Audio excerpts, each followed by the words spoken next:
Har bir xalqning go'zalligi uning madaniyatida. Xitoyda bir narsani chuqur his qildim. Madaniyat. Bu faqat an'ana emas, bu avloddan avlodga o'tadigan tarbiyadir.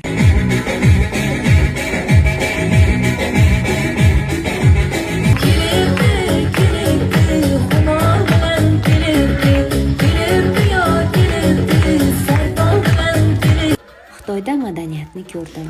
O'z vatanimda esa uni his qildim. Har bir xalqning go'zalligi uning madaniyatida va bu go'zallik bolalikdan boshlanadi. Bugun biz faqat bayram o'tkazmadik. Biz bolalarga qadriyatni berdik. Vatanparvarlik katta gaplarda emas, kichik yoshda berilgan tarbiyadadir. Videoni oxirigacha ko'rdingiz. Agar bolalarimizni harakati qalbingizga ozgina bo'lsa ham yetib borsa, bitta like bosib qo'yasiz.